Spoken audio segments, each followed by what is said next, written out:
Alors aidez-moi à saluer votre voisin, lui posant la question de savoir comment ça se passe. Cette semaine est particulière. Vous qui nous suivez de loin, dites-nous comment ça se passe. Ouais, vous pouvez vous lever pour demander, voilà, j'ai entendu à maintes reprises dire ici qu'on ne sait jamais ce que Dieu peut faire. Quelqu'un a dit on est en semaine de famille. Des familles peuvent aussi commencer. On ne sait jamais. On ne sait jamais.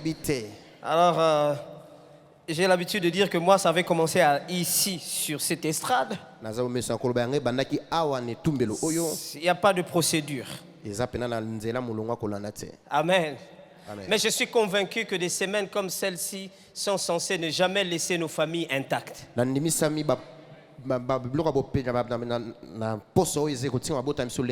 qu'à suivre le message du premier jour, le message de hier, sincèrement, votre famille ne peut plus rester la même.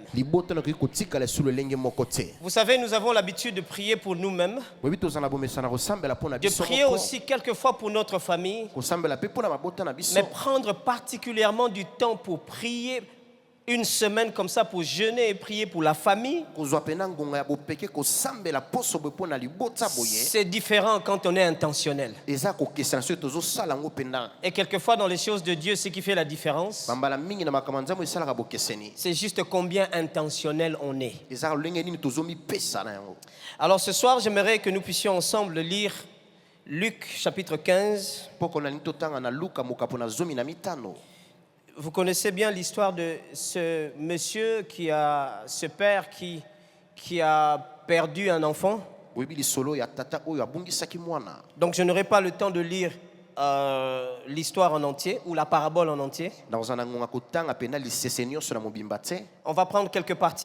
Je prends du verset 11 au verset 13. Luc 15, de 11 à 13. La Bible dit, puis il poursuivit, je lis parole vivante. Le plus jeune lui dit, mon père, donne ma part d'héritage, celle qui doit me revenir un jour. Et le père fait le partage de ses biens entre ses fils. Quelques jours plus tard, le cadet vend tout ce qui est à lui et part au loin dans un pays étranger. Là, il gaspille sa fortune en menant grande vie. Dans le verset 17, la Bible dit alors, il fait un retour sur lui-même et se met à réfléchir à sa situation. Il se dit, tous les travailleurs agricoles de mon père peuvent manger autant qu'ils veulent, alors que moi, je suis ici à mourir de faim. Je vais me mettre en route, j'irai trouver mon père et je lui dirai, mon père, j'ai péché envers Dieu et envers toi. Le verset 20 nous dit, il se mit donc en route pour se rendre chez son père. Comme il se trouve encore à une bonne distance de la maison, son père l'aperçoit et il est pris d'une profonde pitié pour lui. Il court à la rencontre de son enfant, se jette à son cou et l'embrasse longuement. Verset 24, car voici, pour moi, mon fils était mort. Pour moi. Parce qu'il avait perdu. Vous savez cette histoire, donc je prends juste des petites parties. Et là, il était en train de parler, donc, quand son autre fils, le fils aîné, a fait un peu de crise par rapport à comment on a traité le fils cadet qui était parti et qui a dilapidé ses biens. Alors, donc, il dit, voici, pour moi, mon fils était mort et voilà qu'il est revenu à la vie. Il était perdu, et voici, je l'ai retrouvé. Et ils commencèrent à se réjouir et à festoyer. Je pense que si on passe une semaine comme celle-ci pour prier pour nos familles, ça ne doit se passer, ou bien ça se passera jamais sans mes enfants. C'est de ça que je viens vous parler ce soir. Jamais sans mes enfants. Jamais sans mes enfants. ou jamais sans mon enfant. Je viens ce soir m'adresser à tous ceux qui ont des enfants. Je viens m'adresser à tous ceux qui ont tous ceux qui sont tuteurs, qui ont des enfants sous leur responsabilité. Je viens parler à tous ceux qui sont mentors, tous ceux qui ont quelqu'un qui les appelle papa ou maman. Je viens parler à tout celui qui prend soin de quelqu'un qui est devenu pour lui comme un fils, une fille. Je viens parler à l'église comme mère de cette génération. Je viens parler à l'église comme mère qui est censée avoir des enfants dans cette génération. Je viens parler à la nation congolaise comme mère patrie, qui a des Congolais et des Congolaises comme ses enfants. Frères et sœurs, il est très très très important de savoir prier. Mais je dirais comme quelqu'un a dit dans cette chaire, mais de savoir bien prier pour sa famille. Mais il est très important encore de savoir bien prier pour ses enfants.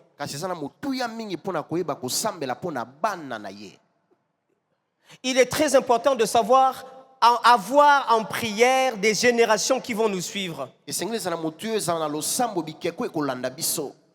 Il est très important de savoir que celui ou celle qui est en train de se former dans le ventre là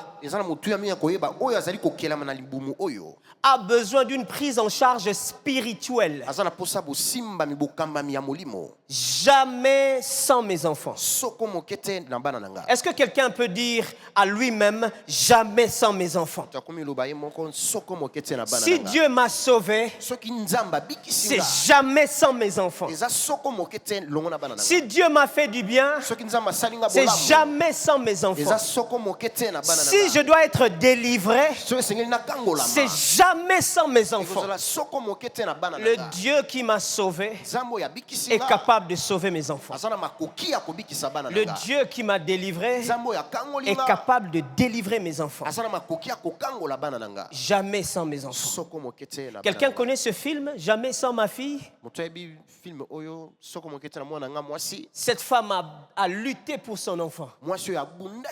Elle s'est retrouvée sur une terre étrangère. Elle a épousé quelqu'un qui n'était pas dans sa religion. Et quand elle veut en sortir, on commençait à tout faire pour qu'elle parte seule et qu'elle laisse son enfant. Elle dit jamais sans ma fille.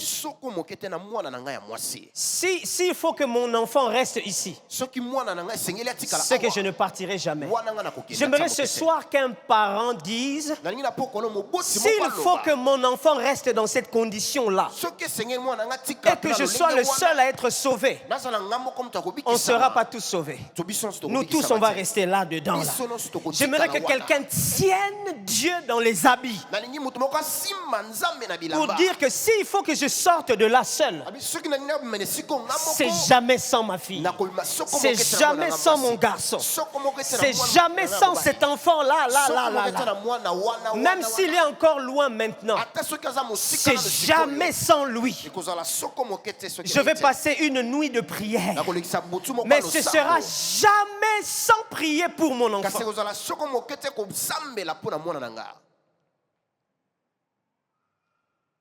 J'ai comme l'impression que je vais ramener cette prédication au-delà de ce que j'avais prévu. Dès le début déjà.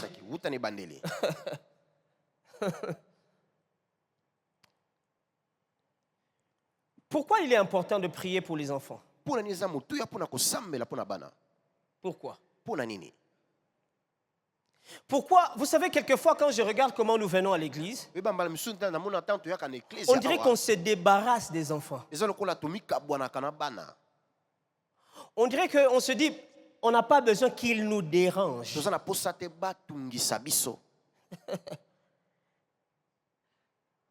Alors que ça devrait être jamais sans eux. Alors, regardez. La première des choses qui montre qu'il est vital qu'on prie pour les enfants, c'est le contexte du monde actuel. La pression qu'il y a sur les parents, la pression qu'il y a sur les familles.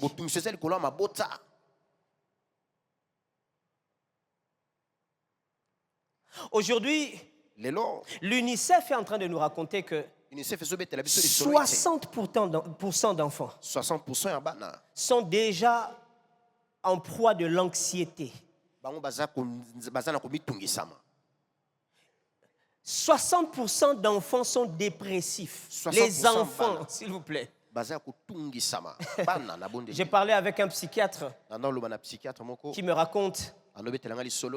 Il dit, écoute, j'ai accueilli un enfant. Et l'enfant dit qu'il est stressé. De quoi? Il dit, quand il pense seulement qu'il doit grandir, ça le stresse. Et à cause de ça, il a arrêté l'école. Et comme vous savez, dans ce genre de pays, on l'emmène chez un psychiatre. Il ne veut pas grandir. Je ne veux pas grandir. Il est stressé de voir que il doit grandir. C'est-à-dire que lui aussi, il devient responsable. Ça le stresse. Il dit il n'a pas besoin de rajouter une seule année sur sa vie. Ici, si ça se passe, tous on va se moquer. Pourtant, c'est la preuve. On nous dit 60% sont dans ce cas-là. C'est pas parce qu'ils le disent pas que c'est pas vrai. 60%. Nous, quand on les voit comme ça, on les fouette pour qu'ils aillent à l'école. À cause de ça, ils ne réussissent pas à l'école. On dit que c'est les ancêtres, les sorciers de la famille, tout et tout. Le monde actuel a beaucoup plus de pression sur les enfants que sur les adultes.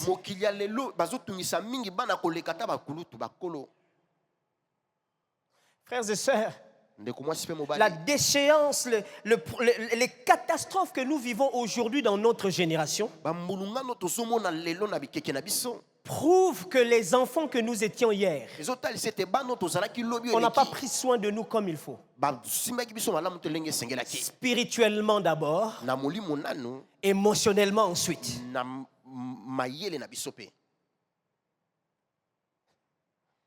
C'est jamais sans ces enfants-là.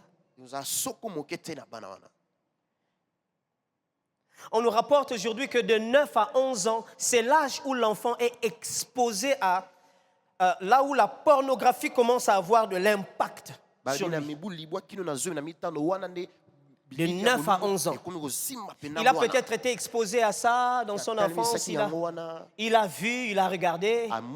À partir de 9 ans, c'est là que ça commence à... Il devient plus conscient de ça. Il en devient acteur. Même. La pression du monde actuel. Est-ce que ça ne vous rappelle pas ce que Jésus dit? Le voleur ne vient que pour une seule chose, mais en plusieurs dimensions. Frères et sœurs, ne passez pas cette semaine de prière en pensant que le voleur vient faire des cadeaux à nos enfants.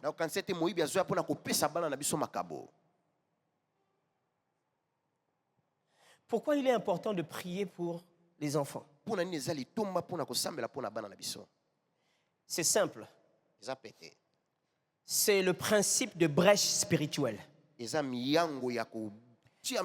Quand les parents lâchent,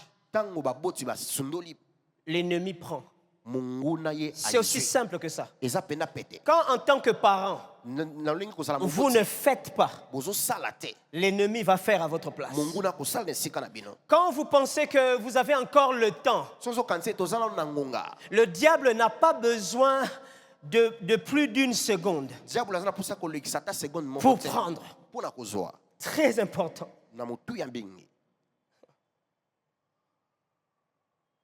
Ce soir, il y a un parent qui doit changer complètement sa façon de considérer cette semaine.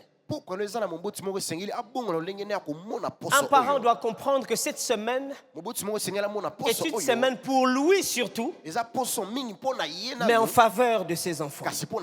En faveur de ces enfants que tu auras même. En faveur de celui qui commence cette chose, je vais dire comme la Bible, cette chose divine qui commence à se former dans ton ventre.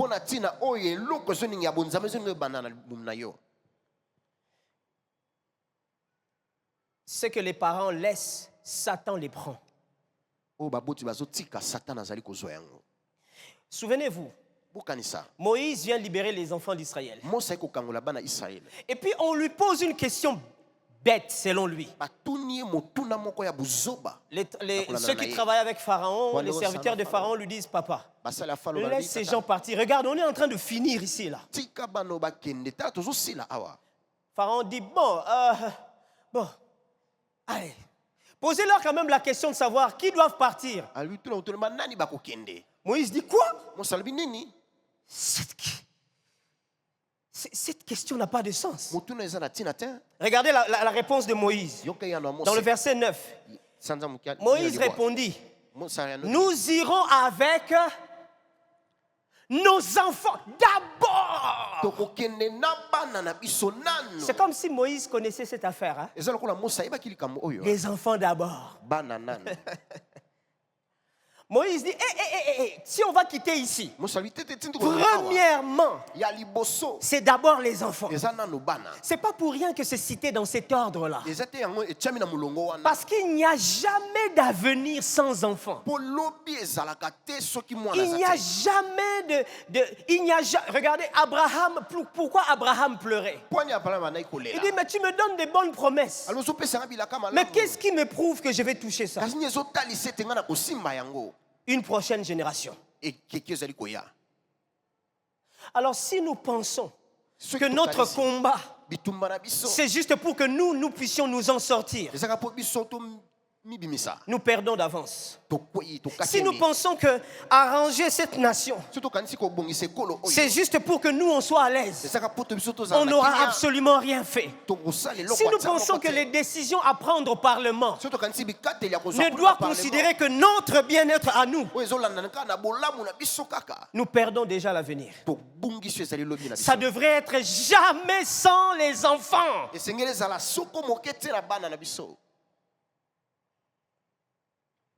Ce passage que nous avons lu, il s'agit d'un père, comme vous le savez, qui a reçu un héritage. Son fils était un héritage. Vous savez, la Bible dit ça, non? Les enfants, les fruits des entrailles sont un héritage de la part de l'Éternel. Et il se retrouve avec un héritage qui demande l'héritage pour partir.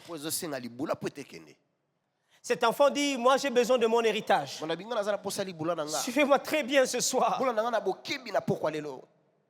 Vous tous, nous tous qui voulons nous marier, nous tous qui voulons avoir des enfants, c'est un héritage. La Bible dit les enfants sont un héritage de la part de Dieu. Quand on donne un héritage, c'est pourquoi? Quand on donne un héritage, c'est que moi, je me dis, j'ai utilisé cette bouteille, je vais le donner à mon enfant. Je lui donne pour qu'il l'utilise exactement comme moi je l'utilisais. C'est comme si je lui passe le bâton afin qu'il devienne pour cette bouteille un autre moi. C'est-à-dire que quand je donne l'héritage à mon enfant, pour cet héritage, il devient moi. Finalement, les règles du jeu pour fonctionner avec l'héritage, c'est moi qui deviens la référence pour ça. C'est pour ça que cette histoire, en réalité, J'aimerais aujourd'hui que vous effaciez de la tête que nous sommes en train de parler d'un païen qui se convertit. Nous sommes en train de parler de quelqu'un à qui on est en train de travailler la façon de devenir comme Dieu.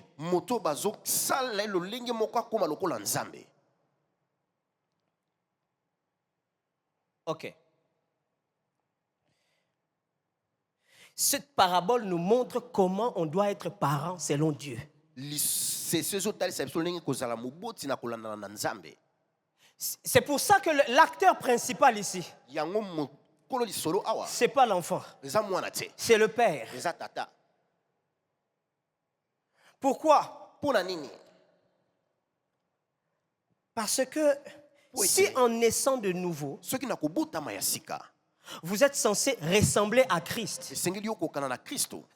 En devenant parent, vous êtes censé ressembler au Père. La nouvelle naissance nous amène à un niveau où c'est le fils qui devient l'objectif. Mais être parent, c'est le père qui devient l'objectif. On nous l'a dit ici. Le fils est le chemin qui mène vers le Père. Quand on vient à Christ, on commence à vivre comme un fils. Le jour où on devient responsable, le jour où on devient père, on commence à poursuivre le cœur du Père. C'est-à-dire que on ne devient pas comme papa si tu ne sais pas comment nourrir un enfant. C'est pour ça que quelquefois, quand on nous dit que l'objectif c'est que nous devenions, que nous arrivions au Père, quelquefois on ne comprend pas qu'est-ce que cela voudrait vraiment dire. Nous devons vivre comme Jésus, mais Jésus est le chemin qui nous mène vers le Père. Qui nous mène vers le Père veut dire quoi? Ça veut dire que Dieu a sa façon de faire pour que, à part le fait que tu sois devenu enfant de Dieu, son enfant à lui, mais Dieu t'emmène maintenant à devenir carrément lui-même aussi comme père. Et ça, c'est dans la façon de prendre soin de ceux que nous considérons comme enfants. Super chrétien, vous pouvez l'être. Mais c'est votre enfant qui sait dire si vraiment vous êtes comme Dieu. Nous pouvons vous voir à l'église comme Jésus, parce que les miracles s'opèrent. Mais votre enfant est le seul qui peut dire que vous avez atteint l'objectif, le Père.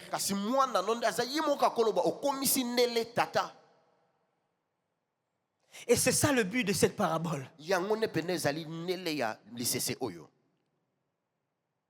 Donc la raison pour laquelle Dieu vous a donné cet enfant,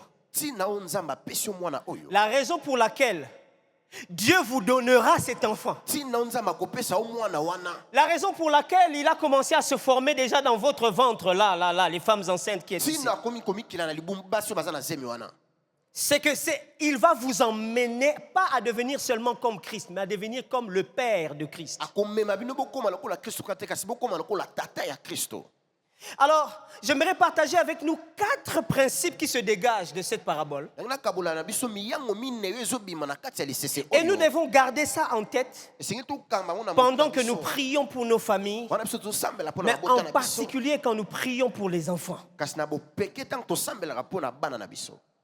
Si nous comprenons que notre réussite ne dépend pas des actions que nous allons accomplir, mais ça dépend de ce que nos enfants vont accomplir après nous.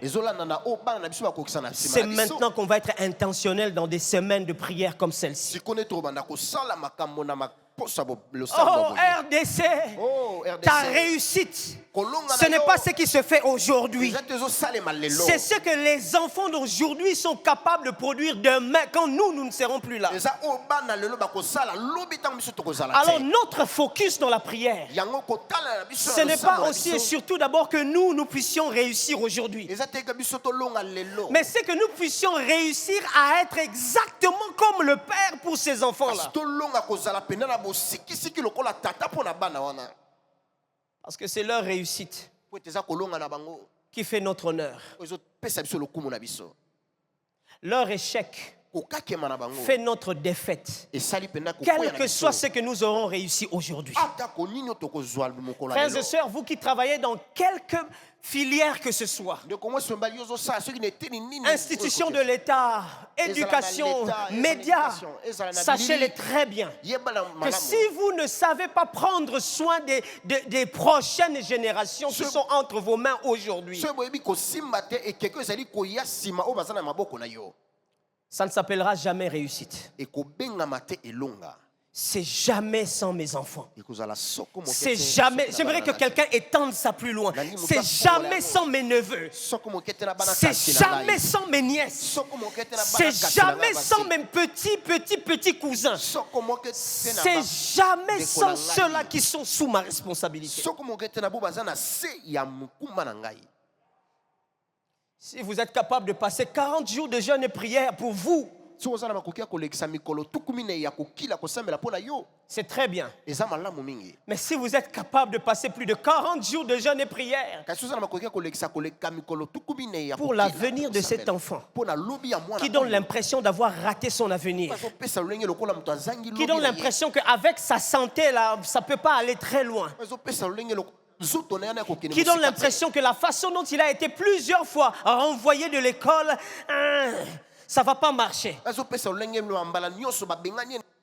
Si vous n'êtes pas capable de le prendre en charge spirituellement, tout ce que vous pensez être réussite, ça ne l'est jamais. Jésus n'a pas réussi parce qu'il a opéré les miracles. Il a réussi parce qu'il a donné aux hommes, les hommes inutiles, faibles de la société, il leur a donné exactement les capacités qu'il avait de faire ce qu'il faisait.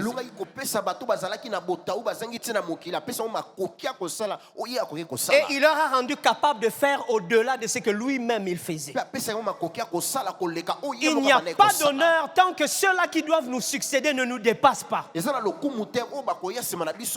a pas à se vanter lorsque ceux qui viennent après nous, ils ne peuvent pas nous dépasser. On ne peut être fier que lorsqu'on peut tirer ces flèches-là. La Bible dit qu'ils sont comme des flèches. L'honneur de l'archer, c'est de tirer le plus loin possible cette flèche-là.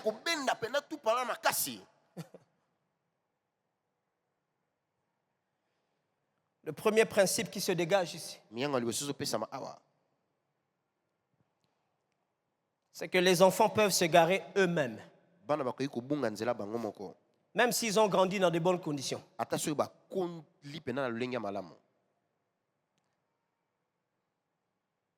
Vous savez, ces jours-ci, quand je viens, je vous dirai toujours qu'est-ce que ça veut dire dans la pratique. Les enfants peuvent se garer eux-mêmes, même quand vous les gardez dans de très bonnes conditions.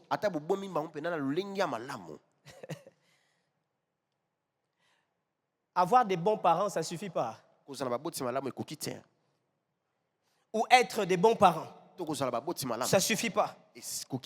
Un enfant peut se tromper aussi. Je ne sais pas comment vous les considérez quand vous priez pour eux. Mais ce récit, cette parabole nous montre qu'ils peuvent se perdre eux-mêmes. Vous savez, quelquefois, quand vous regardez votre vie, la façon dont on vous a rejeté, parce que vous avez fait des erreurs dans la vie, jusqu'aujourd'hui, vous avez l'impression que vous avez tellement déshonoré vos parents que même votre salut est en jeu pour ça. Chers parents, vous n'êtes toujours pas responsable des décisions des parents. Vous n'êtes pas responsable des décisions de vos nièces, de vos neveux. Ils peuvent se tromper eux-mêmes. Vous savez, le premier parent dans l'histoire de l'humanité, dont les enfants se sont perdus eux-mêmes. Vous savez c'est qui? C'est Dieu. C'est Dieu. Dans Ésaïe chapitre 1. Dieu lui-même, on dirait, vous savez quand un parent a un souci avec un enfant, quelquefois il commence à aller en parler. Pour la première fois, un parent, il a un problème avec les enfants. Et puis il va en parler ailleurs. Il dit, Bandoukoué, écoutez-moi. Parce qu'eux-mêmes, les enfants, là, ils n'écoutent plus. Je préfère que d'autres personnes m'écoutent. La Bible dit, cieux, écoutez-moi. Vous savez que quand Dieu dit cieux, il parle à toutes les entités spirituelles. Il n'y a pas que les anges, même les démons aussi. Écoutez-moi. Prête l'oreille. Il dit, j'ai nourri et élevé des enfants. Mais ils se sont révoltés contre moi. En d'autres termes, qu'est-ce que j'ai fait? En lingala, nini nasalite. C'est ça en fait. Qu'est-ce que j'ai fait pour vivre ça? Qu'est-ce que j'ai fait pour vivre ça? Mais en bon lingala, c'est nini nasalite.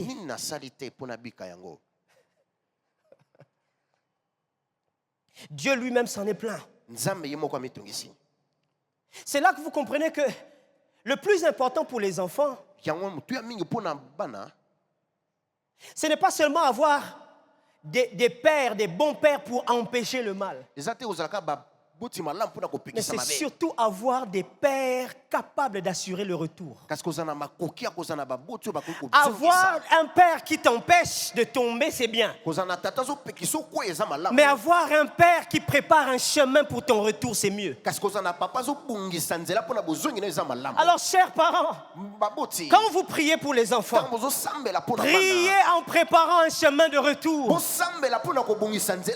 Pas en condamnant ce qu'ils ont fait.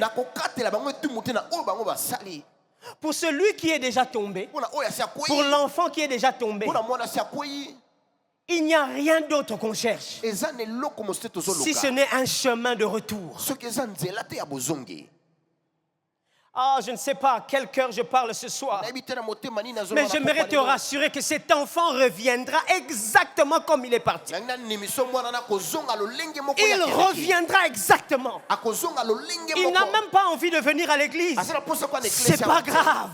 L'heure arrive et l'heure a sonné. Il viendra même quand toute la famille restera à la maison. Il viendra seul. Alors, frères et sœurs, ne culpabilisez pas en fait. Ne culpabilisez pas. Oh non, vraiment, je suis un mauvais parent à cause de moi. Cet enfant, voici ce qui est arrivé. Nous n'avons pas été des frères et sœurs. Je suis un mauvais yaya à cause de moi. Regardez comment notre cadet s'est perverti. Ce n'est toujours pas vous. Il a pris sa propre décision. Ne culpabilisez pas. Mais le plus important, c'est de continuer à aimer. Continuez avec vos valeurs. Il existe un secret. Quelquefois, Dieu, comme vous le savez, il peut permettre un grand éloignement pour augmenter le niveau de la grâce du retour. Amen. Dieu, c'est un Dieu des spectacles. Mais ce sont des spectacles qui ne commencent pas bien. J'aimerais insister sur une chose. Chers parents, Chacun de nous a sa destinée, même dans une même famille.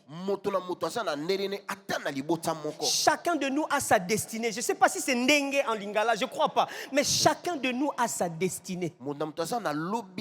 Quel que soit le bien que vous voulez pour cet enfant-là, il a sa destinée. Malheureusement, vous ne connaîtrez jamais cette destinée. À partir de ce moment-là, il se peut qu'il soit en train de créer une histoire que vous n'imaginerez jamais du tout. Vous appelez ça qu'il s'est perdu. Mais dans le livre de sa vie, il est en train d'écrire une histoire que jamais personne ne peut imaginer. Vous l'appelez, il est invalide. Que son futur va être compromis d'une certaine manière.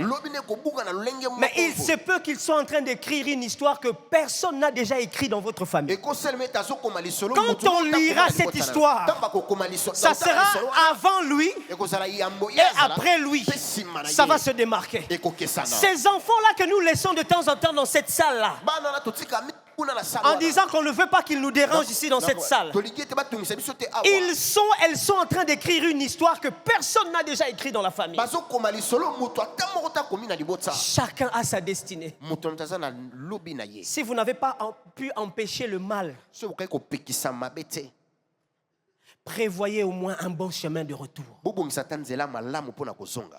C'est pour ça que lorsqu'on prie pour les enfants, surtout ceux-là qui sont sortis, il faut prier pour un chemin de retour. Un chemin de retour. Ce soir, je vous assure que la prière que nous ferons en ce lieu, cet enfant va l'entendre de là où il est. Il reviendra. Il reviendra. Il n'a pas de choix. Il reviendra. Est-ce que vous savez qu'un esprit n'a pas besoin du temps et d'espace? Quel que soit où il est.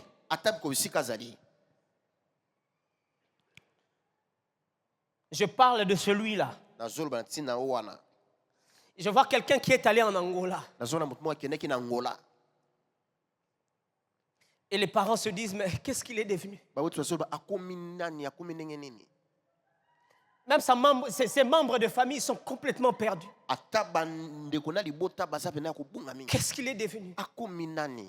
Ils ont l'impression d'avoir perdu complètement. Je vous assure, pendant que nous parlons ici, maintenant même, cet enfant qui est en Angola, il entend quelque chose de ce qui se dit. Il reviendra. Il fera la fierté de la famille. Église, ne jugeons pas tout de suite les familles blessées par la perte des enfants. L'église d'aujourd'hui. Les Facebook des gens aujourd'hui. Les Instagram. C'est vraiment comme ça que nous préparons le chemin des retours.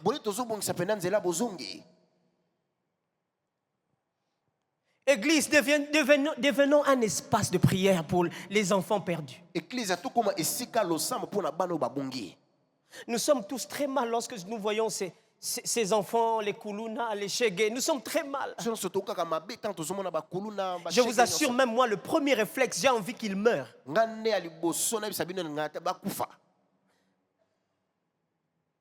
Mais vous êtes sûr que c'est le cœur de Dieu pour vous?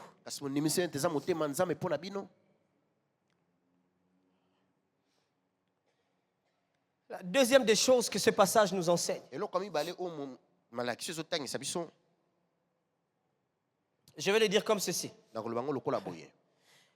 Le père laisse partir, mais il n'arrête pas d'aimer.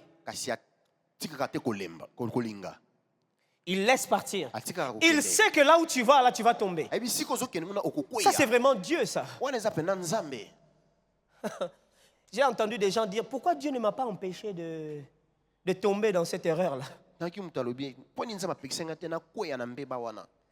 Maintenant, quand je regarde ma vie, je suis complètement...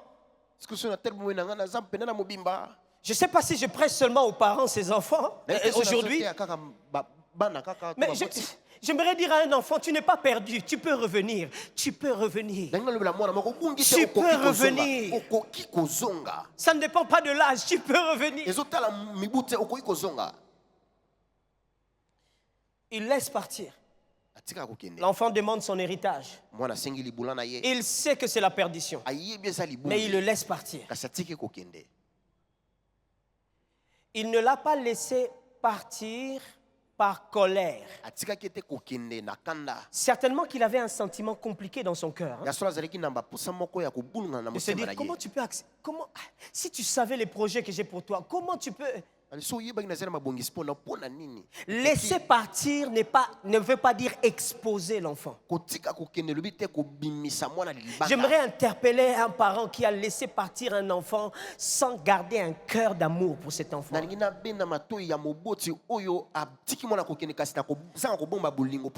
Laisser partir ne veut pas dire arrêter d'aimer. Laisser partir ne veut pas dire arrêtez d'être intentionnel dans la façon d'aimer. Je connais un homme, l'enfant grandissait très bien.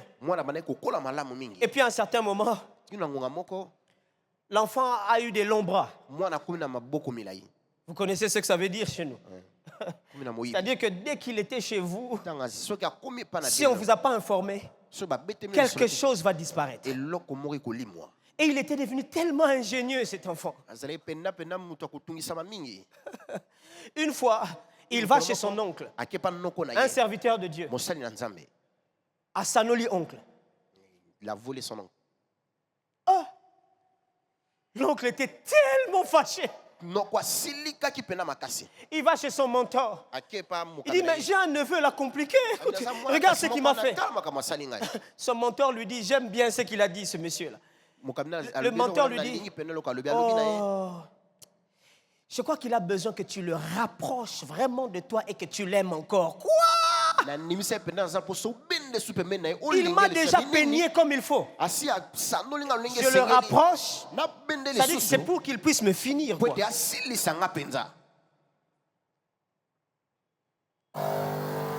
Laissez partir, mais ne jamais arrêter d'aimer. Est-ce que vous aimez toujours ce neveu-là qui est parti? Aujourd'hui, peut-être même qu'il est à Makala, en prison.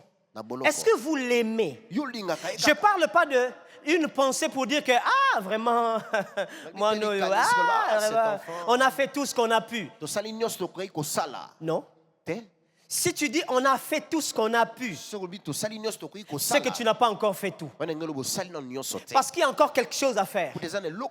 C'est l'aimer aujourd'hui comme pas hier. Ouais, je sais. Ce sont des choses qu'on entend tous les jours. La Bible nous dit dans 1 Corinthiens chapitre 13 que la charité excuse tout. Vous savez, excuser, ce n'est pas pardonner. C'est différent. Excuser, pardonner, c'est décider que la personne n'est plus responsable du mal qu'elle m'a causé. Mais excuser, il n'a pas de mot. Voilà. Excuser, c'est aller trouver des raisons valables qui auraient pu pousser la personne à agir comme ça. C'est ça qui fait dire à quelqu'un, oh non, non, non, non, je pense que s'il a fait ça, c'est peut-être parce qu'il avait faim. Ah, il avait quelle faim? Écoutez comment Jésus excuse. Il dit, Père, pardonne-leur. Le pardon, c'est au niveau du Père. Mais pourquoi lui il demande au Père de leur pardonner? Parce que lui il les excuse. Il dit parce que ils ne savent pas ce qu'ils font. On t'a arraché la barbe. On a craché sur toi. Tu dis ils ne savent pas ce qu'ils font. Est-ce que Jésus a menti? Est-ce que ces gens-là ne savaient pas ce qu'ils faisaient? Oh, il n'y a pas de réponse. Ok. Ces gens-là ne savaient pas ce qu'ils faisaient. Qui dit oui? Je suis d'accord. Ils ne savaient pas ce qu'ils faisaient. Levez la main. C'est difficile, hein? Ils savaient ce qu'ils faisaient. Levez la main. Là, il y a plus de mains. Bon. Je ne dis rien. Levez la main. Ok. Je ne veux pas. Levez la main. Jésus n'a pas menti. Quand vous trouvez des excuses, c'est le chemin pour le pardon de quelqu'un. Vous n'avez jamais pardonné à quelqu'un tant que vous ne l'avez pas excusé. Si vous pardonnez à quelqu'un sans lui excuser, vous ne lui avez pas pardonné. Mais même avant de pardonner à quelqu'un, quand tu trouves déjà des excuses pour lui, tu peux facilement lui pardonner. L'amour excuse tout. Frères et sœurs, le père n'a pas voulu contrôler l'enfant. Non. Parce que l'amour ne contrôle pas. L'amour prépare toujours un chemin de retour. Je sais que ce que tu fais, ce n'est pas ça. Mais là où je vais travailler, je vais essayer déjà de m'imaginer quand tu reviendras, que tu as déjà été convaincu que tu as tout gaspillé. Est-ce que vous priez pour vos enfants tout en prévoyant le chemin de retour quand ils seront sortis et qu'ils seraient revenus ayant tout gaspillé? Est-ce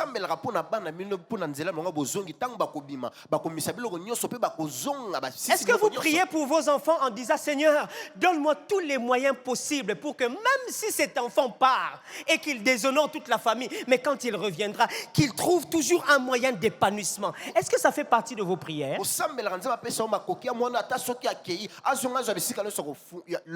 Ou bien dans vos prières, vous dites: Seigneur, Seigneur, fais que... Seigneur, Seigneur, qu'ils ne sortent pas, Seigneur, qu'ils ne prennent pas la mauvaise décision.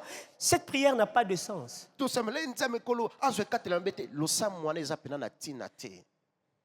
Est-ce que c'est choquant? Cette prière n'a pas... Bon, peut-être que c'est trop fort. C'est bien de prier comme ça, mais ça ne lui empêchera pas de faire ses propres erreurs.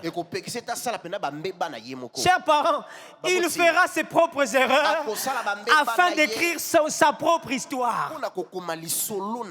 Laissez-lui la possibilité d'écrire sa propre histoire, mais renforcez vos capacités à l'accueillir quand il tombera du ciel, là, du haut de l'immeuble, là.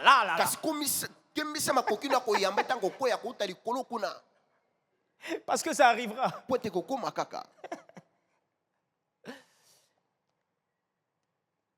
Renforcez-vous dans votre capacité de l'accueillir pendant qu'elle sera en train de pleurer. Pourtant, tu lui disais que ce n'était pas l'homme de ta vie. Parce que même en ce moment-là, la restauration sera toujours possible. Et Dieu pourra toujours faire dans sa vie des choses qu'il n'imaginait jamais s'il n'avait pas commis cette erreur-là. Oh, nous servons un Dieu qui est capable de transformer tellement une situation qu'une erreur la plus grave que personne n'avait commise dans la famille peut devenir un sujet de gloire que personne n'a déjà pu attirer au niveau de la famille. Alors quand vous priez, mettez en tête qu'il se pourra que vous le laissiez partir. Mais même quand il partira, n'arrêtez pas de l'aimer. L'aimer, c'est-à-dire trouver des excuses pour lui.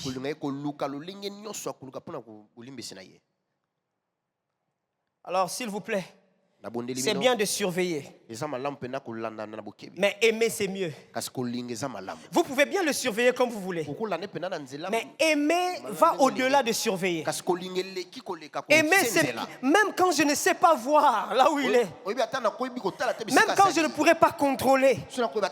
Mais je serai toujours capable à travailler pour sa restauration. Je vous assure, le Dieu qui nous a sauvés du péché, ce n'est pas le Dieu qui a été seulement capable d'empêcher. D'ailleurs, ça n'a pas été possible. Adam a mangé le fruit finalement. Mais ça ne l'a pas empêché de créer un plan de salut, un plan de restauration, un plan merveilleux qui étonnerait le diable qui a occasionné la chute.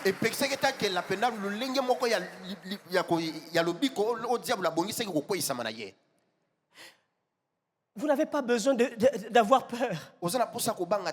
Non, je vous assure que ça arrive. Seigneur. Seigneur, c'est que l'apôtre avait dit. Si ça m'arrive aussi. Cet enfant, si on le perd. S'il fait un mauvais choix. S'il entre dans la clique la mauvaise. Là où il est en Europe, là-bas, si. Ça, c'est pas la prière, c'est pas une prière. Ça, c'est la peur. C'est bien, les prières préventives, c'est très bien. Mais je vous assure qu'il se peut aussi que vos prières préventives n'ont pas pu lui empêcher de faire ses erreurs. Mais votre force se cache dans la capacité que Dieu a de guérir ce qu'un médecin ne peut pas guérir. Comment on va guérir une fille qui a tellement bousillé sa vie que quand on fait le test, on voit qu'elle a le cancer et que c'est irréversible? On en a parlé ici. Comment on va faire? Le médecin a dit ici, pour la médecine en ce moment-là, c'est impossible. Mais je vous assure, Église comme mère des destinées, c'est possible de prendre en charge ceux qui sont sortis et que Dieu utilise leur vie pour que ça devienne un témoignage vivant d'une histoire incomparable. Mais ça, ce n'est possible que si on développe un cœur d'amour. Troisième principe qui est ici. Oh Seigneur, donne-nous un cœur de père. Un cœur de père. Il y en a qui sont fatigués d'être père. C'est-à-dire que les genres d'enfants qu'il a lui font dire en tout cas, j'aurais fait mieux de ne pas. Dis-lui trop tard. Dis-lui trop tard. Regarde-le, dis-lui trop tard. Je sais que, je sais que tu n'as pas encore. Ça va venir. Tu te souviendras de ce message. Trop tard. Troisième principe que la Bible nous enseigne ici. Je vous ai dit que je parle aux parents, ceux qui ont des enfants. Je parle aussi à ces parents qui ont des enfants sous leur responsabilité, pas nécessairement leurs propres parents, leurs propres enfants. Je parle des responsables qui ont des personnes à mentorer, des gens sous leur responsabilité. Combien de fois on n'a pas dit, même nous les pasteurs, on a dit, un enfant spirituel que tu as eu depuis que toi-même tu as élevé, c'est différent.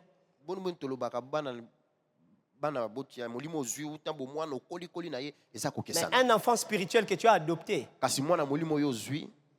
c'est compliqué. On a tendance à se dire, puisqu'il était déjà quelque part dans autre chose, je ne me sentirai pas trop responsable s'il se perd. Tu auras échoué, tu n'as pas le cœur du Père. Tu auras échoué, tu n'as pas le cœur du Père. Tu auras échoué, tu n'as pas le cœur du Père. D'ailleurs, en parlant de Dieu, vous savez que nous, on n'était pas dans l'alliance. La Bible nous qualifie comme des enfants adoptés, n'est-ce pas? Mais ce n'est pas pour autant que Dieu n'a pas pris soin de nous. Quelquefois même, on a l'impression qu'il y a des grâces dont on bénéficie. On dirait que ceux de l'alliance, là, au départ, n'avaient même pas cette grâce-là. Le cœur du Père veut dire que ce n'est pas parce que cet enfant n'est pas directement sorti de toi que tu dois en prendre soin de la façon moindre. Le cœur du Père veut dire c'est justement l'enfant qui n'est pas sorti de nous qu'on prend soin plus que celui qui était sorti de nous. Parce que Israël a l'impression aujourd'hui que nous sommes pervertis. Ils ont l'impression que nous avons pris Dieu trop plus proche de nous. Ils appellent ça la perversion. Ils ont l'impression que ces gens ici, ils disent qu'ils connaissent notre Dieu, mais on dirait qu'ils... Le Dieu là, on dirait leur ami là, comme ça. C'est quoi cette relation là?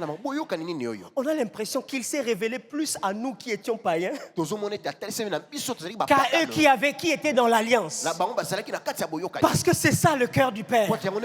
Un enfant qu'on a pris dehors, c'est de lui qu'on va prendre soin beaucoup plus d'ailleurs. Ah oui, je sais que c'est compliqué. C'est ça le cœur du Père. À combien plus forte raison, c'est lui qui était dans la maison et qui est sorti. Le troisième élément, c'est que le retour est accueilli avec grâce et non condamnation. Le retour s'accueille avec grâce et pas avec condamnation. Frères et sœurs, en cette période de prière, je vous ai dit que ces enfants reviendront. Je ne parle pas seulement de ceux qui ont quitté la maison. Je parle aussi de ceux qui ont quitté la philosophie que vous avez placée dans la maison pour bien les garder. Ils reviendront. Mais quand ils reviendront, ce n'est pas pour commencer à leur faire la leçon. Ils ne reviennent pas pour recevoir la leçon. Vous n'avez jamais remarqué que quand tu as quelqu'un sous ta responsabilité, la personne a commis une erreur et puis quelque chose lui arrive. Quand il revient vers toi, il y a comme un sentiment de... J'avais dit. J'ai raison, j'avais dit ça. Vous comprenez, pasteur, que quelquefois même nous vivons avec nos partenaires, pas avec un cœur de père. Comment tu réagis quand il reconnaît ou elle reconnaît qu'elle avait fait une erreur? Tu as dit, vivre non moi motoana, vivre en onan. Vivre en onan. Ah! Moi qui avais raison. Tout le monde m'a traité de fou. Ah, souffre d'abord un peu, pardon. Souffre d'abord. Qui souffre d'abord un peu. Ayo kananu moto wana nengezalaka. Tosungana bisoye. Tosungana bisoye. Nous allons l'aider. Mais ayo kananu mo moto wana. Ils sentent cette chaleur. Abimisa biso zoba na miso batu mwana oyo. En sorte que nous sommes des insensés devant les gens. Ça, c'est pas la Bible. Ça, ce n'est pas le cœur du Père. On n'accueille pas celui qui est sorti avec des leçons. On l'accueille avec ce qu'on appelle faveur. Faveur. On l'accueille avec grâce. C'est par grâce que vous êtes sauvés. C'est au moyen de la foi. Mais c'est par grâce. C'est par grâce. C'est par grâce. Oh, l'église d'aujourd'hui ne fait plus grâce. Et vous savez pourquoi on ne fait pas grâce? Parce que dans le cœur, il y a déjà des mauvaises motivations à la base. On n'aimait déjà pas la personne là. On sentait que dans l'équipe, il allait mettre notre responsabilité en jeu, notre titre en jeu. Il faut trouver comment l'éliminer rapidement. Du coup, quand il revient, il dit, ah, on t'avait dit, maintenant on ne peut plus rien faire. C'est fini. On accueille celui qui revient avec grâce. Dans Jean chapitre 8, vous connaissez, cette femme a été prise en flagrant délit. Ça dit qu'elle-même, quand on la libère, elle-même, elle n'y croit pas. Jésus lui dit, est-ce que ces gens-là t'ont condamné? Il dit non. Jésus lui dit, je ne te condamne pas non plus. Va et ne pêche plus. Quand il revient, quand cet enfant-là revient, on commence à regarder le futur. C'est le futur qu'on regarde. Quand celui qui est tombé revient, quand l'enfant qui est tombé revient, on commence à planifier le futur. On commence à planifier le futur. On ne l'accueille plus avec des leçons de si tu n'avais pas fait ci, tu n'aurais pas vécu telle chose. Ça, ce n'est pas le cœur du Père. Ça, ce n'est pas le cœur d'une mère, selon Dieu. Maman, développe le cœur de Dieu. C'est pour ça que quand on priera ce soir, on va demander le cœur du Père. Frères et sœurs, est-ce que vous savez le cœur du Père? C'est-à-dire qu'il a fait une erreur. Il y a des choses que je n'ai pas encore vécues. J'en vis peut-être quelque peu seulement. Vous avez beaucoup d'expérience dans cette matière que moi. Mais je me suis retrouvé moi-même de la laisser vraiment pleurer d'abord un peu. Parce que je lui avais empêché, elle ne voulait pas. Et quand elle est tombée, je dis bon, c'est-à-dire que je viens la prendre, mais lentement, quoi. Léla, non, m'a moqué comme ça. Pleure d'abord. Ce n'est qu'un enfant. Elle ne comprend même pas ce que je fais. Vous pensez que quand vous le condamnez, il comprend? Vous vous trompez, il ne comprend rien du tout. Vous ne lui ferez jamais de mal plus que lui-même, il s'est fait du mal en n'ayant pas obéi. Dieu savait qu'il n'allait jamais faire du mal à Adam, plus que lui-même le mal qu'il s'est fait lui-même Adam. Alors ce n'est pas en la condamnant qu'il va se corriger. C'est en lui donnant un amour qui lui fait douter que on ne peut pas m'aimer comme ça après avoir fait ce que j'ai fait là. On ne peut pas m'aimer comme ça. C'est pour ça que j'aimerais dire à quelqu'un qui est sorti ici. Si tu as l'impression que on dirait qu'il faut que Dieu te fasse quelque chose pour montrer vraiment que là, tu as reçu au moins une gifle comme il faut. Dieu ne le fera pas. C'est son amour qui va te surprendre. C'est son amour qui te fera dire c'est pas possible. On ne peut pas aimer quelqu'un qui a fait du mal comme ça. C'est ça Dieu. Qu'est-ce qu'il a fait cet enfant-là? Combien il t'a déshonoré? Je viens ce soir pour t'aider à développer un cœur du Père. La Bible dit il n'y a plus de condamnation pour ceux qui sont en Jésus. On n'a pas dit il n'y a plus de condamnation pour ceux qui ont reconnu et qui ont commencé à faire des efforts de ne plus tomber, de ne plus faire ceci. Non. Il n'y a plus de condamnation pour ceux qui sont en Jésus. Est-ce que tu as dit oui à Jésus dans ta vie? Il n'y a plus de condamnation dans ta vie. C'est ça le message du salut. Pourquoi quand cet enfant revient, tu essaies de lui lancer les pics? Tu es sûr que Dieu te lance les pics de ton passé? Au contraire, quand tu viens ici, il te rassure par son message d'amour. Il te dit que tu n'as pas besoin de faire plus d'efforts. Avoir connu Jésus suffit. Pourquoi tu t'attends à ce que cet enfant-là puisse d'abord payer le mal qu'il a fait? Accueille-le avec grâce. De la même façon que toi aussi Dieu t'a accueilli avec grâce. Dieu a donné à ce papa-là l'enfant comme héritage. Ce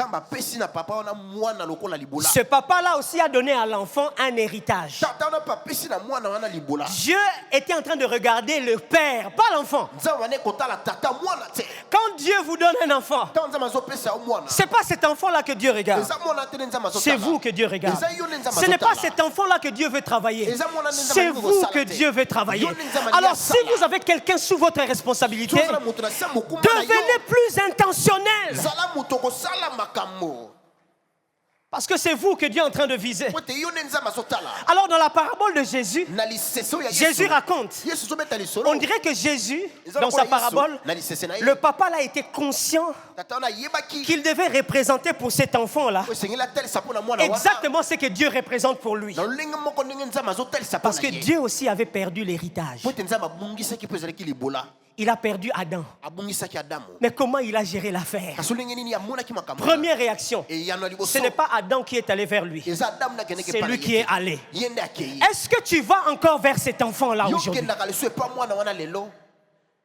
Est-ce que tu vas le chercher encore? Yo kenda suko luka ye.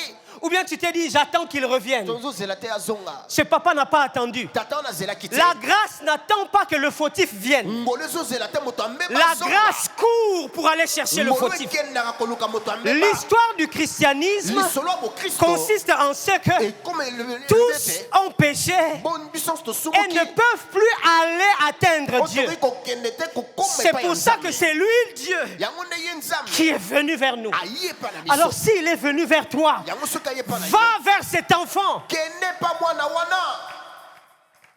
Si tu ne peux pas aller vers lui physiquement, Seko kende te na bonzo te pa na ye. va vers lui spirituellement. Kende pa ne na mol. C'est ça le but d'une semaine comme celle-ci. Il y a des parents ici qui vont atteindre leurs enfants spirituellement. Tu ne sais pas où il est, mais je te dis qu'en esprit, il n'y a pas de problème d'espace. Tu atteindras cet enfant-là. Tu atteindras ce neveu-là. Son père est fatigué de lui. Mais toi, tu es son oncle. Tu es sa tante. Il est ton sang. Elle est ton sang. Tu as un droit spirituel sur lui.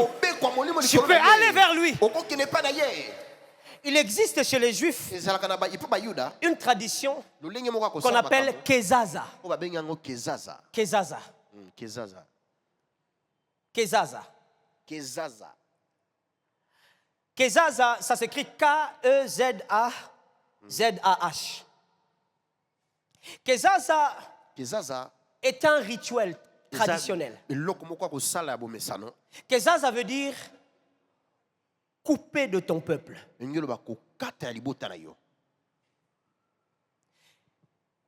Lorsqu'un enfant déshonorait son père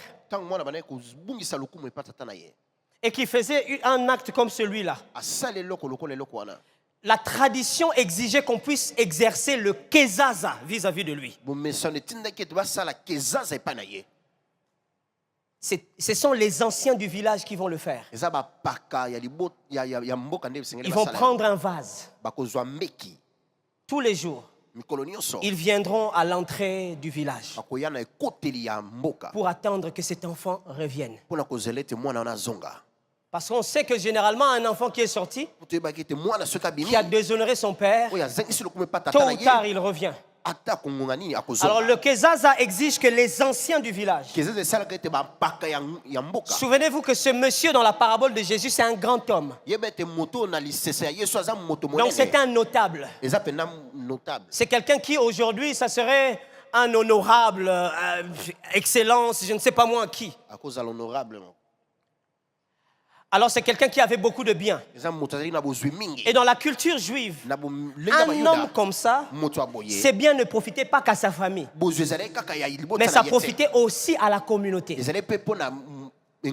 Alors l'enfant est censé gérer ces biens-là comme héritage, aussi pour le bien de la communauté. Avoir demandé ces biens pour partir avec, c'est priver une partie de la communauté de l'héritage de son père. Et l'avoir dilapidé, c'est-à-dire que cet enfant a déshonoré son père. Il a coupé même l'engagement que le père avait vis-à-vis de la communauté à partir de ces biens-là. Alors ce qu'on devrait faire, c'est qu'on devrait venir avec une sorte de calebasse. Parce que vous savez que les vases représentent des êtres humains. Alors tous les jours, les anciens attendaient de voir le retour de l'enfant. Ils vont attendre en dehors du village, à la porte, aux portes du village. Parce que cet enfant devient impur. Il devient impur, il ne peut plus entrer dans le village. Alors dès qu'on voyait l'enfant de très loin, les anciens allaient crier. Ils prennent le vase pour dire que aussi longtemps que nous sommes vivants et que nous vivons ici dans ce village, toi, tu as pris les biens de ton père et de la communauté. Tu es parti avec. Tu as tout détruit. Alors à partir d'aujourd'hui, nous te déclarons, tu deviens ce qu'on appelle un paria. Paria. C'est-à-dire que tu ne représentes plus rien. Tu es maudit. Et voici la preuve. Ils vont briser ce vase. Et pour lui montrer que tu es devenu ce vase, inutile pour ce village, inutile pour ces communautés, tu n'as plus de place ici. Tu es donc à partir d'aujourd'hui Kezaza. Tu es coupé de ton peuple.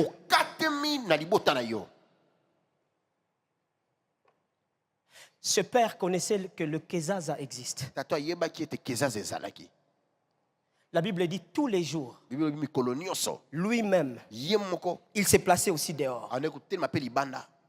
Je ne sais pas, dans mon imagination, et selon certains lecteurs de la Bible, le papa faisait tout pour que si les anciens étaient aux portes du village, lui, il allait un peu plus loin avant les portes du village.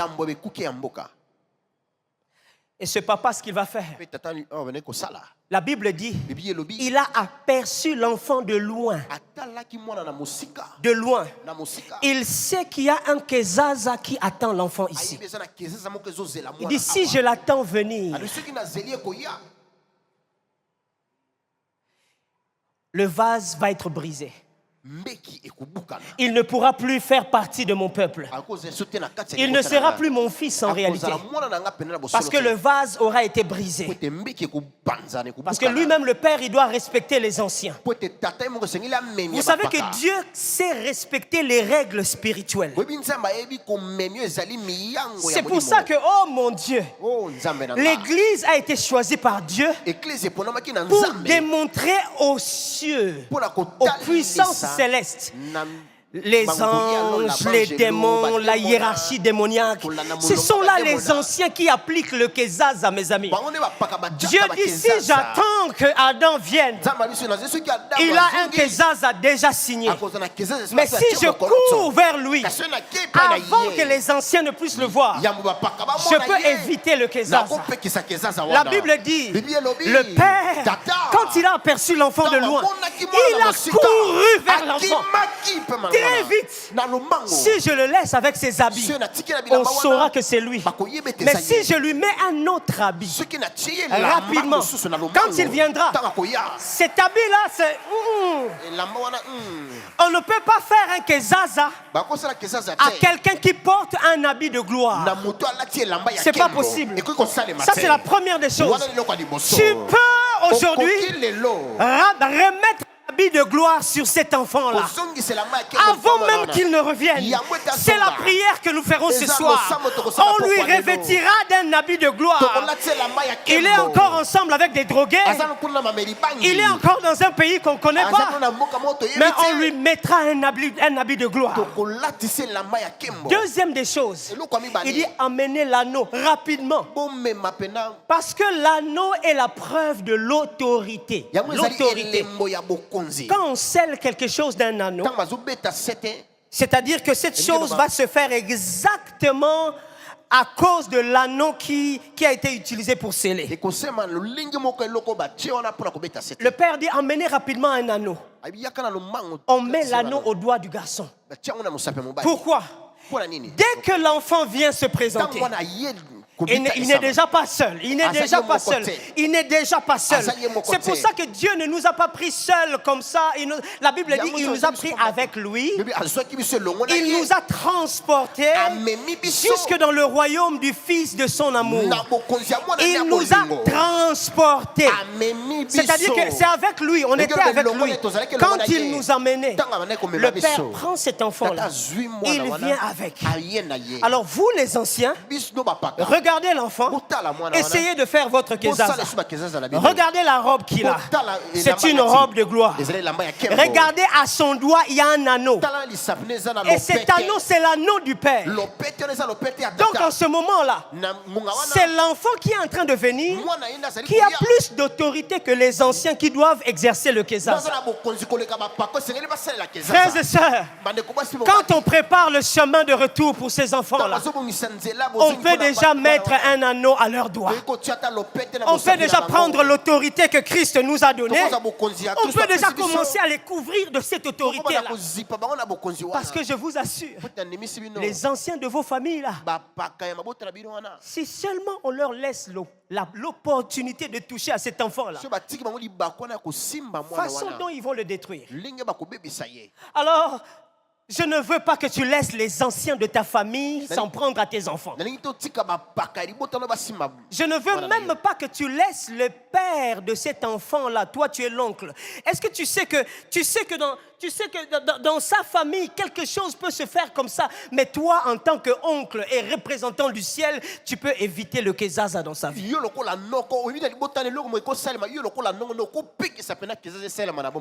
Alors, s'il vous plaît, est-ce qu'on peut les accueillir avec amour? Est-ce qu'on peut préparer un chemin de retour? Préparer le chemin de retour. Un chemin de gloire. Et quand l'enfant revient, la dernière des choses, la Bible nous montre que le père a béni les deux fils. Quand on voit comment le père est en train de gérer les fils, là, les deux fils là. Dans le verset 31, est-ce qu'on peut, vous pouvez me mettre le verset 31 de Jean chapitre 15. Le père est en train de montrer que même s'ils sont différents, mais ils ont droit. Chacun a un traitement d'amour. Vous n'êtes pas obligé de les aimer de la même façon, mais chacun peut bénéficier de votre amour. Vous n'êtes pas obligé de faire exactement la même chose pour chacun, mais chacun peut bénéficier de votre amour. L'un peut recevoir une robe nouvelle parce qu'il venait de tomber. L'autre peut avoir la gestion du bien de la maison parce que lui, il n'est pas sorti. Dans tous les deux cas, il n'y a pas besoin de conflit entre les deux. Faites tout pour qu'il n'y ait pas de conflit entre eux. Vous ne prierez jamais bien pour eux si vous les mettez dans un conflit. Aimez chacun de sa manière. Manifestez l'amour de la façon dont vous pouvez le faire. Parce que c'est jamais sans ces enfants-là. Est-ce qu'on peut se lever pour prier ce soir? Je vous ai dit que si Dieu nous donne des enfants, s'il nous donne des neveux, s'il nous donne des personnes encadrées, c'est parce qu'il veut que nous puissions développer son cœur. Alors ce soir, nous allons demander une seule chose. Donne-nous le cœur du Père. Ce cœur va fonctionner pour tes enfants. Ça va fonctionner pour les enfants de tes enfants. Ça va fonctionner même pour ton mari. Même pour ta femme.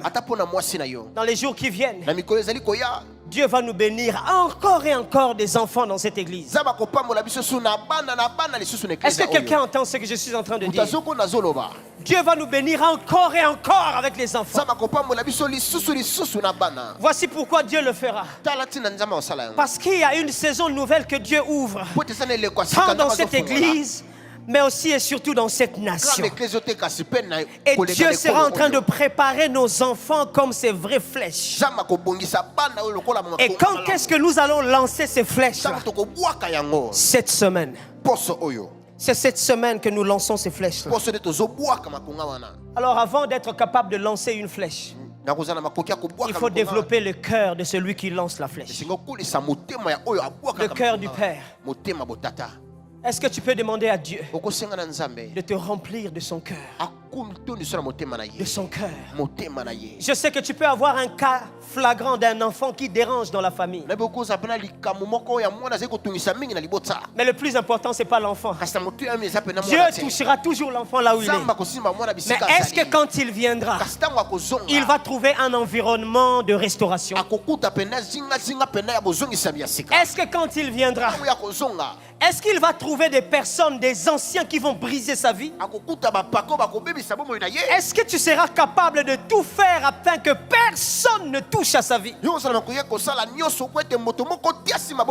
Cet enfant-là n'est même pas encore sorti.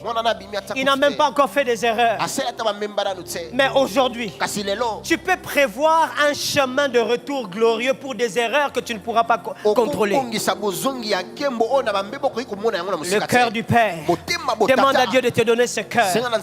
Donne-moi le cœur du Père. Donne-moi le cœur du Père. Oh Seigneur. Donne-moi le cœur du Père. Ah. Pour mes neveux, pour mes nièces. Donne-moi le cœur du Père. Oh oui. Tu ne m'as pas donné que des enfants biologiques. Tu m'as donné aussi des personnes dans cette église, dans ma famille, autour de moi. Oh oui, aide-moi à développer le cœur du Père. Le cœur du Père. Le cœur du Père.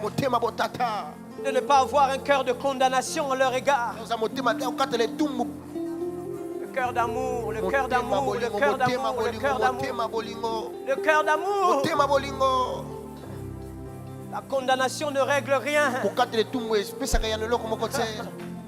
La condamnation ne change rien. La grâce transforme un cœur. Le cœur du Père. Oh oui, Seigneur. Le cœur du Père. Le cœur du Père.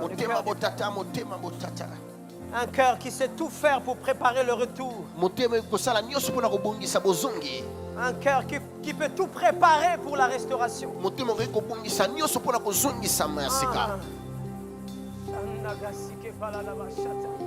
L'heure n'est pas à la condamnation. L'heure est à remettre le manteau.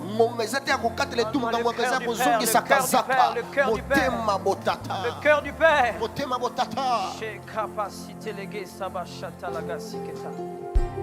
Le cœur du Père. Le cœur du Père. Oh oui. Pour mes neveux, mes nièces, le cœur du Père. Oh oui, Père. Oui, Père. Donne-moi un cœur qui sait restaurer. Un cœur qui sait couvrir les fautes. Un cœur qui sait couvrir. Aide-moi à savoir couvrir les erreurs. Et ceux-là que tu as mis sous ma responsabilité. Savoir couvrir leurs fautes. Pas les condamner, couvrir leurs fautes. Couvrir leurs fautes. Ah. Oh oui, Père. Ah. Ah oui. Achebla c'était que les chata. Lâche d'abord c'était les sabachete. Écoute ceci. Nous allons prier en tant qu'Église. L'Église est cette mère qui a perdu beaucoup d'enfants. La Bible dit que dans les temps derniers, les temps dans lesquels nous sommes, beaucoup vont abandonner la foi. Mais l'Église est une mère qui doit souffrir des douleurs de voir un enfant se perdre. Malheureusement, l'Église d'aujourd'hui se réjouit de la perte de certaines personnes.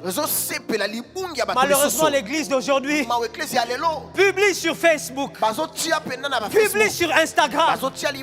Malheureusement, l'Église d'aujourd'hui partage les pertes des gens pour que plus de personnes voient. Oh Église, ce n'est pas ça le cœur du Père. J'aimerais que nous puissions prier. L'heure est arrivée où nous devons préparer l'arrivée de l'époux. Nous allons prier afin que Dieu donne à l'Église d'être un lieu de prière. Un lieu où le cœur du Père se développe. Un lieu où ceux qui sont perdus doivent venir rapidement pour entrer. Parce que ce n'est pas là-bas que se trouve la solution. La solution se trouve dans cette maison. Ces femmes prostituées doivent courir à l'église. Ces hommes qui ont fait des crimes là-bas dehors doivent trouver en ce lieu un refuge. Venir rapidement, confesser ce qu'ils ont fait, chercher l'aide du Seigneur. Mais l'église est devenue un endroit de publication des pécheurs. Demandons à Dieu de redonner cette place-là à l'église. Une ambassade. Une ambassade où tous ceux qui sont dans les problèmes peuvent venir chercher réconfort, peuvent venir fuir la condamnation. Prions le Seigneur, prions le Seigneur. Oh, Nzambe nangai. Nzambe nanga pona nili tozomona susu te batu mabe ko ya n'église ko lukalisungi ko lukalisungi. Venir chercher de l'aide. L'église est devenue un endroit où seuls ceux qui ne commettent pas d'erreur viennent. L'église est devenue un endroit où seuls ceux qui ne sont pas fautifs. Même nous les hommes de Dieu, nous avons commencé à chercher les personnes qui n'ont pas d'erreur, ceux qui n'ont pas de faute. C'est eux-là que nous prônons à l'église. C'est eux-là que nous célébrons. Donne-nous des jours où les hommes pécheurs, les hommes qui veulent abandonner l'occultisme peuvent venir rapidement. Donne-nous ce temps. Donne-nous encore ces périodes. Comme dans la Bible, où les hommes venaient avec leur magie. Ils venaient déposer aux pieds des apôtres parce qu'ils étaient convaincus. C'est à l'église que la condamnation est effacée. C'est à l'église que les vies peuvent être justifiées. L'église n'est pas un endroit où seuls ceux qui sont sans faute doivent venir. Donne-nous d'être une église qui a le cœur du Père.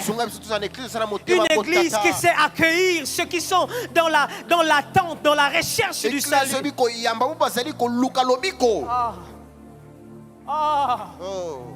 Oh, fille la cité d'exaucement. Dans les jours qui arrivent, Dieu enverra dans cette église des personnes de très mauvaises filles, de très mauvaises vies. Ils viendront pour chercher Dieu ici. Quel est le regard que vous aurez vis-à-vis d'eux? Oh, pasteur Mouchipa, écoute-moi bien. Je sens ça dans mon cœur. Que dans les jours qui viennent, cher ministre, cher pasteur, Dieu enverra des personnes dans cette église. Des gens de très mauvaise vie. De très mauvaise vie. Des enfants qui sont sortis. Ils viendront dans cette église. Écoutez-moi très bien. Ne leur demandez pas de mettre des longues jupes. Ne leur demandez pas de ressembler aux saints. Laissez-les venir tels quels. Parce que c'est ici qu'ils vont éviter le kezaza.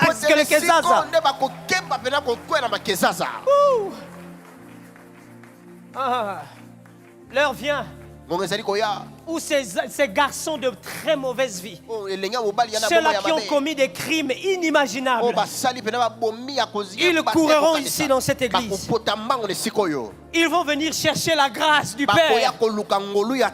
Parce que là-bas dehors, le diable n'a préparé qu'une seule chose. Le kezaza afin de garder, de condamner plusieurs.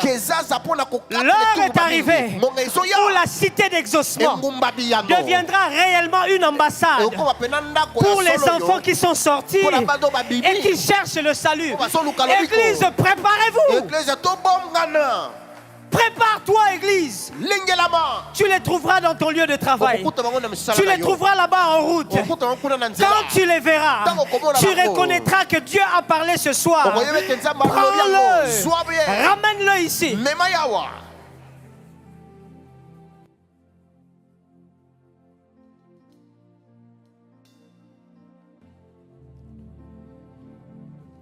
L'heure arrive.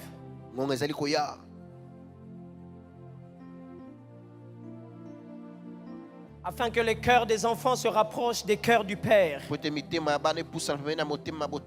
Les enfants perdus vont revenir. Ils reviendront. Ils n'ont pas besoin d'être condamnés. Je sais que tu aurais voulu écrire le nom de cet enfant pour que nous puissions prier pour lui. Mais voici ce que Dieu veut faire ce soir. Deux choses avant que je ne quitte ici. La première des choses, toi qui es concerné par ce cas, cet enfant qui est parti, cet enfant qui s'est perdu, tu commences à perdre espoir sur lui. Lève juste tes deux mains là où tu es. Lève bien tes deux mains.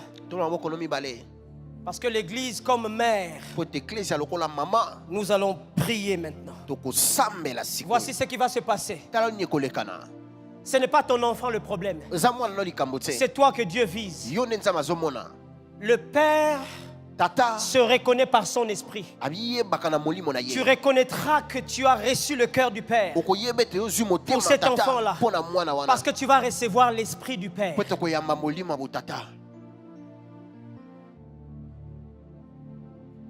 Lève tes mains. L'heure de pleurer est finie.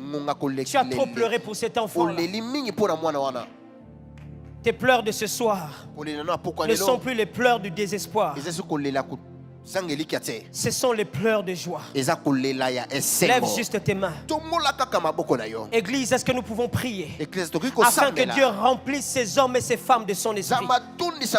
Parce que ces enfants vont revenir. Ils vont revenir. Mais il faut que Dieu les remplisse. Prions. Il faut que Dieu remplisse, qu'il remplisse ses pères et ses mères de son esprit. Sois rempli de l'esprit de Dieu. Sois rempli de l'esprit de Dieu. Cet enfant va revenir. Mais toi, sois rempli de l'esprit de Dieu. Parce que dans les jours qui viennent, Dieu va te donner la sagesse d'aller même éviter la condamnation que cet enfant pourrait avoir. Avant de revenir, la famille a prévu de le condamner, mais Dieu a prévu de le sauver. Et c'est toi qui vas sauver cet enfant. Alors sois rempli de l'esprit de Dieu. Rempli de l'esprit de Dieu. La Bible déclare que l'amour de Dieu a été répandu dans nos cœurs par l'Esprit de Dieu que nous avons reçu. Alors laisse que l'Esprit de Dieu te remplisse afin que l'amour de Dieu devienne le leitmotiv de ton cœur. Au nom de Jésus. C'est fait. C'est fait. Dieu te donne ça. C'est fait. C'est fait. Cet enfant n'est plus le problème. Mais Dieu va te donner la sagesse. Il y a des gens à qui Dieu va révéler des choses à faire. Quand tu vas obéir à ça, tu auras sauvé ton enfant avant même qu'il ne revienne. Le diable ne le condamnera pas. Même les puissances de ténèbres ne briseront pas le vase en sa défaveur. Dieu a décidé de le sauver. Au nom de Jésus. Écoute maintenant. En dernier lieu, je vais prier pour toutes celles qui attendent famille. Toutes celles qui attendent famille. Les femmes qui sont en grossesse. Vous avez été diagnostiqué. Vous avez une grossesse ou bien vous êtes... Voilà, vous pouvez... Ouais, tout le monde peut s'asseoir maintenant. Mon message d'aujourd'hui est en même temps prophétique. En même temps touchant particulièrement ceux qui sont dans le cas de perte d'enfants. Je parle ici de perte d'un enfant qui est sorti du droit chemin. Mais ça concerne aussi en même temps ceux-là qui ont des neveux, qui ont des nièces, qui ont des personnes sous leur responsabilité. Mais j'aimerais particulièrement prier pour celles qui attendent famille. Si vous êtes là, j'aimerais seulement que vous leviez vos mains si possible, là où vous êtes. Vous avez été diagnostiqué Ok, est-ce que vous pouvez vous lever là où vous êtes? Je sais que vous êtes les générales maintenant, les mamans générales, on ne peut pas vous faire lever, mais s'il vous plaît, levez-vous. Levez-vous. Levez-vous. Ah. Levez juste les mains là où vous êtes.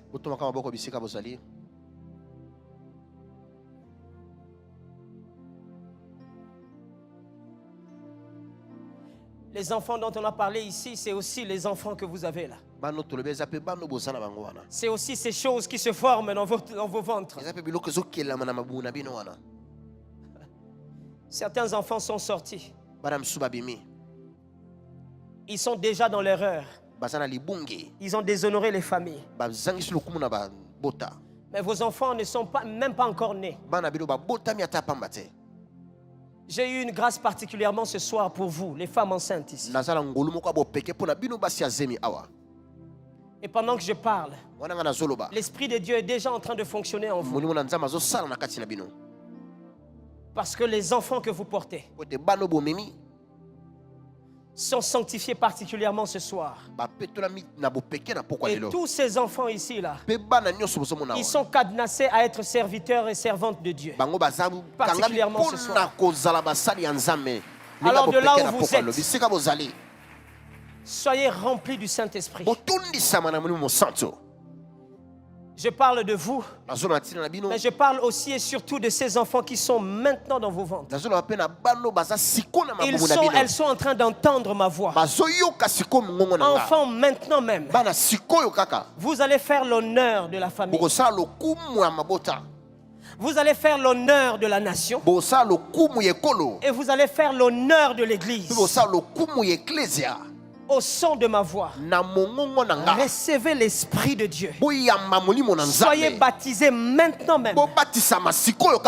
Parce que vos mères entendent ma voix. Laisse que le Saint-Esprit vous baptise maintenant. Au nom de Jésus. La vie de vos mamans change à partir d'aujourd'hui. Vous allez écrire une histoire nouvelle au niveau de vos familles. Vous allez être particulier. Et aucune action de condamnation n'aura de l'effet sur vous. Même quand vous prendrez une décision qui semblera ne pas être conforme à ce que les parents ont voulu, à partir de ce soir, je vous encercle dans la grâce de Dieu. Même quand vous donnerez l'impression d'être sortis, tous les enfants qui sont aujourd'hui dans les ventres de leur mère, chère maman, cher papa, écoutez-moi. Ces enfants vous donneront l'impression que vous aurez échoué un jour.